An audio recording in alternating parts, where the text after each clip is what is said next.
आप सभी कक्षा 8 के छात्रों का स्वागत है। तो छात्रों, आज की इस वीडियो में हम आपको कक्षा 8वीं जो आपका विषय गणित है उसके अर्धवार्षिक मूल्यांकन प्रश्न पत्र 2022-23 यानी कि जो आपका 11 नवंबर को विषय गणित का पेपर होने वाला है उसका कंप्लीट रियल पेपर, जैसे कि आपको साइंस का बताया था, विज्ञान का, वैसे ही complete real paper with full to full solution आपको बताने वाले हैं, जिससे आप पूर्णांक 50 में से 50 अंक लेके आओ, आपका एक भी अंक न कटे। तो करते हैं वीडियो को स्टार्ट। सबसे पहले आप देख सकते हो यहाँ पर आपको अपना नाम डालना है, उसके बाद रोल नंबर, पिताजी का नाम, साला का नाम, ब्लॉक का नाम, फिर जो भी आपका जिला हो। ठीक है। महत्वपूर्ण निर्देश देख सकते हो कि प्रश्न पत्र में प्रश्नों के उत्तर आपको खाली स्थान पर लिखना है और सभी प्रश्न हल करना अनिवार्य है। यहाँ पर से वर्कशीट पर कार्य प्रारंभ करें। सबसे पहले आपकी बहुविकल्पीय प्रश्न है, प्रश्न क्रमांक 1 से लेकर 10 तक। तो निर्देश है, प्रश्न को पढ़कर नीचे दिए गए विकल्पों में से सही विकल्प चुनकर लिखिए।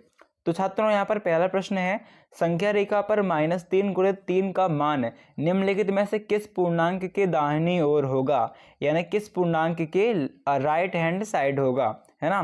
तो यहाँ पर आपका जो उत्तर आएगा वो आएगा -10। ठीक है, इसमें आपको लिख देना है उत्तर में a -10। दूसरा प्रश्न है, परिमेय संख्या -12/20 का न्यूनतम रूप होगा।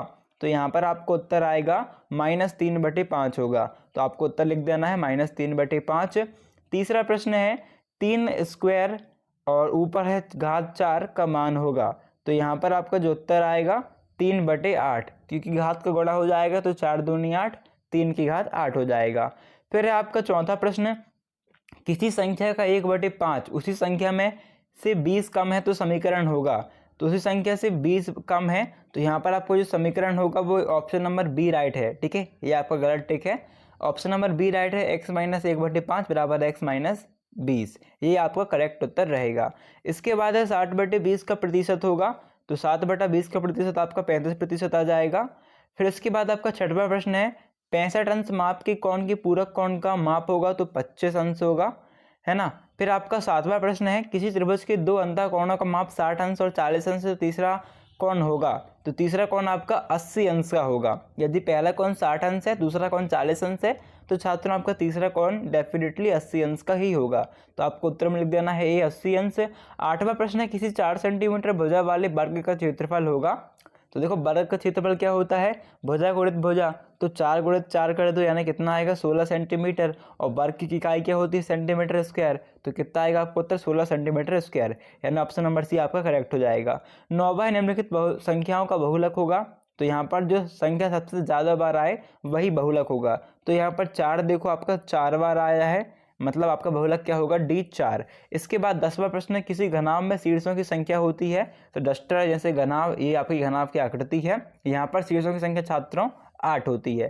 तो ये आपके सारे के सारे ऑब्जेक्टिव हो गए। आई होप आपको वीडियो अच्छी लगी होगी। लाइक करना, सब्सक्राइब करना और शेयर करना अपने दोस्तों साथ। ठीक है, लाइक करना बिल्कुल मत भूलना छात्रों, और वीडियो को शेयर भी कर देना अपने दोस्तों साथ, जिससे उनकी भी हेल्प हो। तो फिर लघुत्तरीय प्रश्न देखें तो आपका निर्देश दिया गया है कि नीचे दिए गए प्रश्नों के उत्तर लिखिए। 11वां प्रश्न, समीकरण हल कीजिए में 3x + 2 = 13। तो आपको समीकरण को हल करना है। तो 3x + 2 = 13 लिखना है, कॉमा 3x बराबर आपका 13 और ये 2 का पक्षांतर होगा तो -2 आ जाएगा। तो x बराबर 13 में से 2 का 11 बचा, और फिर 3 का पक्षांतर होगा तो 11/3, यानी कि x बराबर 3.66 आपका उत्तर आएगा। फिर 12वां प्रश्न है, यदि रोहन के घर से स्कूल की दूरी y - 5 मीटर है तो उस घर से स्कूल और स्कूल से घर जाने में कुल कितनी दूरी तय करनी होगी। तो यहाँ पर आप देख सकते हो उत्तर y - 5 + y - 5, ये आपका समीकरण रूप है। तो y - 5 + y - 5 2y आएगा आपका उत्तर 2y, और माइनस माइनस के कितना हो जाएगा 5 5 -5 माइनस का 10, यानी y बराबर -10/2 बराबर -5 आपका उत्तर आ जाएगा। ठीक है, तो ये आपको उत्तर कर देना है। इसके बाद देखते हैं नेक्स्ट प्रश्न। तो छात्रों, इसके बाद 13वां प्रश्न है आपका, यदि चाय बनाने के लिए दूध और पानी का अनुपात 1:3 है, यानी दूध का अनुपात 1 है और पानी का अनुपात 3 रहता है, तो 2 लीटर दूध के चाय बनाने के लिए कितनी मात्रा में पानी की आवश्यकता होगी, है ना। तो यहाँ पर चूंकि दूध और पानी का अनुपात 1:3 है, अतः 2 लीटर दूध से चाय बनाने के लिए पानी की मात्रा 6 लीटर हो जाएगी। ठीक है, क्योंकि 2 तिया 6, है ना। फिर आपका 14वां प्रश्न छात्रों जो कि आपका आया है 0.50 को प्रतिशत में लिखिए।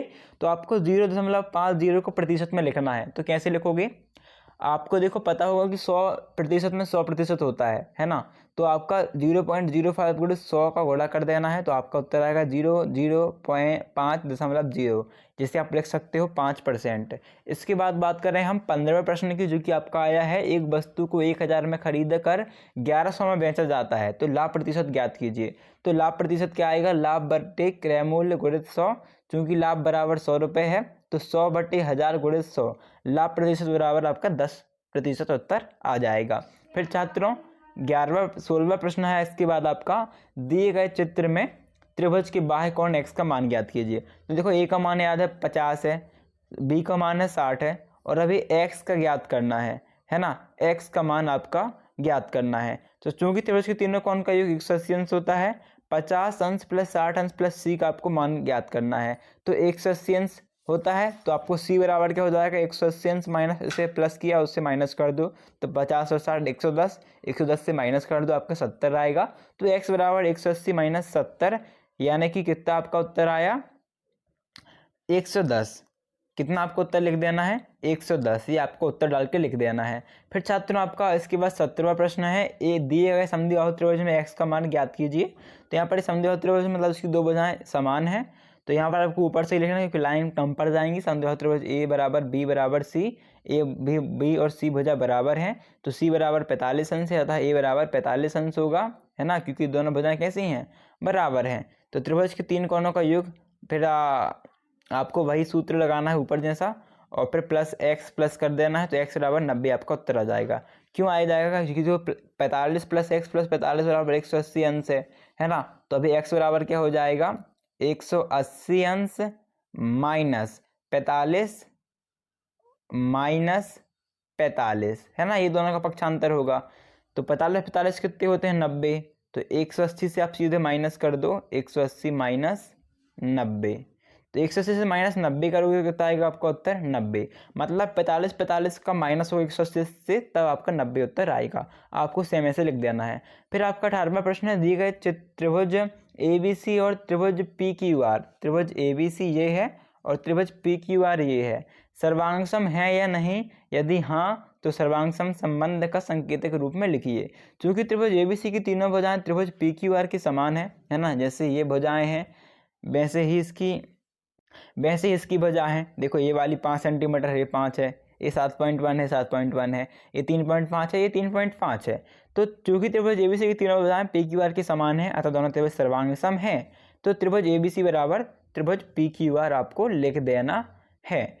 इसके बाद छात्रों 19वां प्रश्न आपका है, एक समांतर चतुर्भुज की एक भुजा और संगत ऊंचाई की माप क्रमशः 4 सेंटीमीटर और 3 सेंटीमीटर है, समांतर चतुर्भुज का क्षेत्रफल ज्ञात कीजिए। तो समांतर चतुर्भुज का क्षेत्रफल बराबर क्या आएगा, आधार गुणित ऊंचाई, मतलब आधार कितना है 4 और ऊंचाई कितनी है 3, मतलब 12 सेंटीमीटर, इसका आपका उत्तर आ जाएगा।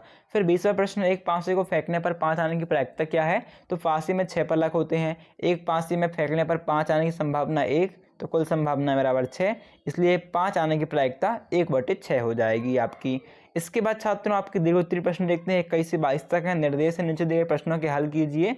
तो यहाँ पर आपका प्रश्न क्या है, मीना ने 9% वार्षिक दर से एक वर्ष पश्चात ऋण 45 ब्याज के रूप में दिए, उसने कितना उधार लिया था। तो ये प्रश्न आपका 5 नंबर के लिए है और आपको ब्याज यहाँ पर उधार का निकालना है। तो यहाँ पर देखो आपको लिखना है मूलधन बराबर पता नहीं, दर कितनी है, दर है आपकी 9%, वार्षिक दर है जो कि समय कितना है 1 वर्ष का, ब्याज कितना है 45 रुपये का। तो ब्याज बराबर मूलधन गुणित दर गुणित समय बटा 100। तो ब्याज 45, मूलधन का पता नहीं, दर है 9 गुणित 1 बटा 100। तो मूलधन बराबर कितना आएगा 45 गुणित 100 बटे 9। तो आपके सॉल्व करोगे इसे तो आपका 500 रुपये उत्तर आएगा। ठीक है छात्रों, ये आपको उत्तर याद कर लेना है बहुत अच्छे से। इसके बाद 22वां प्रश्न है, 22वां क्या है, 6 विभिन्न कक्षाओं के विद्यार्थियों की संख्याएं नीचे दी गई हैं। 6 विभिन्न कक्षाओं की, किसकी, 5वीं 6वीं 7वीं 8वीं 9वीं 10वीं। तो दंड आलेख द्वारा निरूपित कीजिए, इन्हें आपको दंड आलेख द्वारा निरूपित करना है। तो देखो इस टाइप से आपको बॉक्स मिलेगा, इसमें आपको कुछ ऐसा दंड आलेख बनाना है। यहाँ पर लिखना है आपको, देखो एक लाइन, पहले तो आप एक ऐसी लाइन खींच लेना, यहाँ पर कक्षा लिखना क्रमशः 5वीं 6वीं 7वीं 8वीं 9वीं 10वीं डैश डैश डैश, और यहाँ पर बच्चे 25 75 100 125 कहाँ तक 140 तक, और फिर 5वीं में इस टाइप से खंड बनाना, 6वीं में खंड, 10वीं में खंड, और जितनी संख्या जैसे कि 10वीं में कितनी है 10वीं में आपकी संख्या कितनी है 80। 10वीं का देखो आप 80 से मैच कर दो 75 के ऊपर। यहाँ पर आप 80 लिख भी सकते हो, चाहो तो 80 लिख देना, है ना, 75 फिर 80। और नहीं तो आप इसके बीच में कर दो तो समझ जाएंगे 75 के ऊपर 80 आता है। अभी 5वीं की कितनी है 135, तो 5वीं की देखो 135 से टच करो, 6वीं की 125 से टच करो। इस प्रकार से आपको मैच कर देना है और आपको नीचे लिख देना है कक्षा और बस यहाँ पर आपको विद्यार्थियों की संख्या लिख देना है इस लाइन में। तो छात्र इस प्रकार से आपको सेम टू सेम उत्तर लिखने हैं। आपको 50 में से 50 अंक मिलेंगे, आपका एक भी अंक नहीं घटेगा। तो यदि आपको वीडियो अच्छी लगे वीडियो को लाइक करना बिल्कुल मत भूलना, चैनल को सब्सक्राइब कर लेना और जितने आपके फ्रेंड होंगे आपके साथ साथ आपके दोस्तों की भी हेल्प हो, इसलिए आप उन्हें वीडियो शेयर कर देना। तो अभी मिलते हैं नेक्स्ट वीडियो पर, जब तक के लिए थैंक्स फॉर वॉचिंग, धन्यवाद।